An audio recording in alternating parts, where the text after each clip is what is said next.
Sometimes your favorite game just isn't fun anymore, and that's a tough thing to admit. Look at my playtime. I have spent thousands of hours in Fallout 76, and I can tell you right now, it was not all rainbows and butterflies. A huge chunk of those hours came from me just staring at the map, not knowing how to squeeze the last drop of fun out of Appalachia. In such moments, we look for support, some signs that we are not alone in this, and that's when we fall for the Reddit trap. I mean, Reddit is full of great people, but the mood there is rather grim. Read enough and you'll be convinced this game died years ago, and that echo chamber is a poison that slowly pushes your cursor towards the uninstall button. But I promise, there is a way to fall back in love with the Wasteland. I've been here since day one, and I have developed strategies to keep the game fresh, starting with small tweaks and ending with the most radical move of all. So whether you're new, battle-scarred, or just here for the drama, welcome. If you're a high-level player, you just have to go back to being a nobody.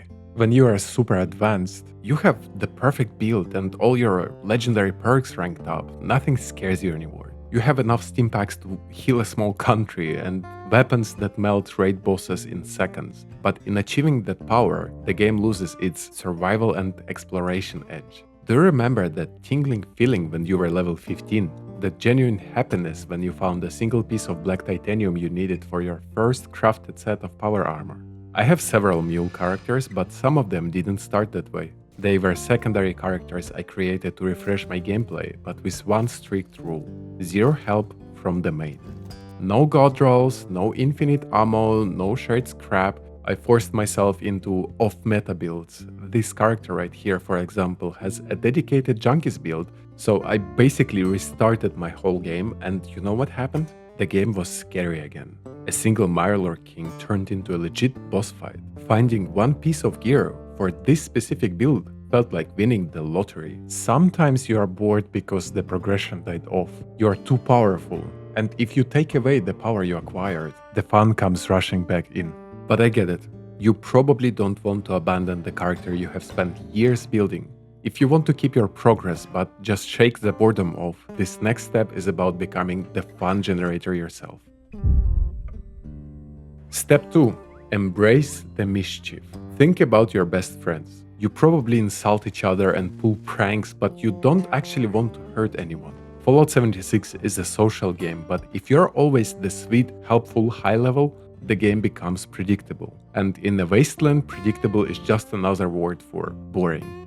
At one point, I decided to lean into some harmless chaos. My weapon of choice was a Chinese stealth suit and a cryolator. Back then, you could actually freeze people even with the passive mode on. I'd hide somewhere in the bush and just, freeze people, watching them spin around in total confusion, trying to figure out why there suddenly a human popsicle was some of the most fun I've ever had in this game. Now, I'm not promoting toxic behavior. I'm not saying you should annoy players until they log out. I always made my appearance obvious in the end, and I never left without an "I'm sorry" gift.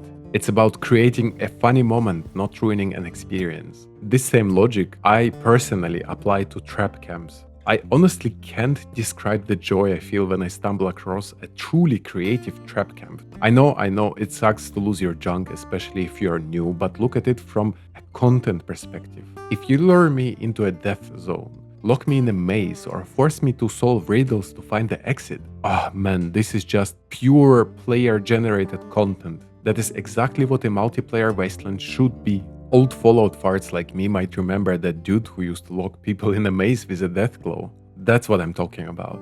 All this mischief, at some point I even took it to the extreme by nuking the public events. And to be clear, I'm the one starting the event and I'm the one dropping the nukes. Back in the day, if you timed the impact perfectly, the blast would kill everyone, boss included, and instantly autocomplete the event. And since it is a public event, no one loses their junk.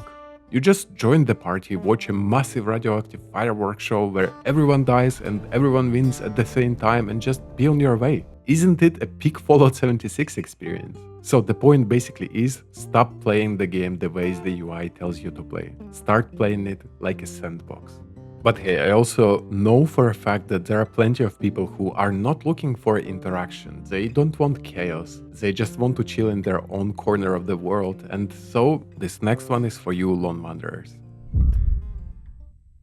When the combat gets stale, I turn to the most therapeutical part of the game, themed camp building. I have one efficient base, a tiny one foundation workshop I can move anywhere, but the rest of my camp slots are my diaries.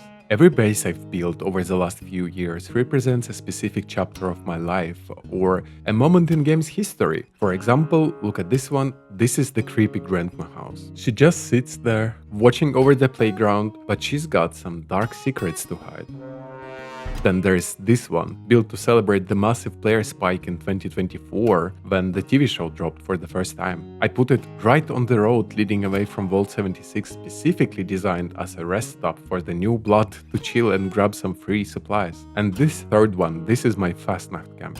It's got a pretty dark Easter egg hidden behind it, and honestly, you just have to accept it for what it is, don't ask too many questions. All I can say is that it's connected to some real-life events that were happening while I was building it. So when you treat your camp as a creative outlet instead of just a place to scrap your junk, the game becomes a canvas, and you become the environment artist. So based on the three above, you could totally tell there are many ways to entertain yourself. You just need a little imagination. Min max a weird build, start a competition with your friends, or just go camp hopping to see what weird stories other players are telling. The freedom is there, you just have to take it. You could also share your own unconventional ways to have fun in the comments. But I must admit, sometimes nothing is enough to fill the dopamine void anymore. Eventually, whether it is today, tomorrow, or a year from now, the day will come. You will log in, look at your daily challenges, look at the events you've done 1,000 of times, and realize you just don't want to. But you stay logged in anyway. Why? Because you don't want to miss the season rewards? A limited time event? Congratulations, you have fallen a victim to fear of missing out. If you feel like this is your usual pattern, playing because you don't know how to break your usual routine, you're officially burnt out, and a simple gameplay refresh will not help you anymore. And if you keep pushing yourself, you will go from being bored to straight up hating the game. I've been a victim of this Stockholm syndrome before. I pushed myself so hard during the grind that once I finally quit, I could never bring myself to open the game again. Looking at your release version of Dune Awakening, so I'm offering you the most logical but possibly the most painful solution. Take a break. This isn't just about Fallout. Whether it is No Man's Sky, World of Warcraft, or God forbid Call of Duty, we are taught to fear the break. We think if we stop, the game will pass us by, we will miss out on something. But in my eyes, the opposite is true. Taking a break is an act of respect for the game. You are not saying goodbye, you are saying I will see you later. I've played Fallout 76 since release, and it is consistently my most played game every year on Steam, specifically because I take breaks regularly. Every time I come back, I see the world with fresh eyes. I hear that same Appalachian radio music for the 100th time, but now I actually enjoy it. Even Julie's dialogue doesn't seem so annoying anymore, though seriously Bethesda, we really need a radio update. Give us a Julie-themed DLC, I'm begging you. So, I'm about to follow my own advice. I'm stepping out of Appalachia for a little while to explore a different world, and I want to invite you on the journey with me. I posted a poll with a few games you guys kept mentioning repeatedly, so go vote for the next Patience and let's go on a new adventure together, so that when we finally return to the Wasteland, it feels like coming home from a vacation, not like going to work. Thanks for watching, and I'll see you in the next world.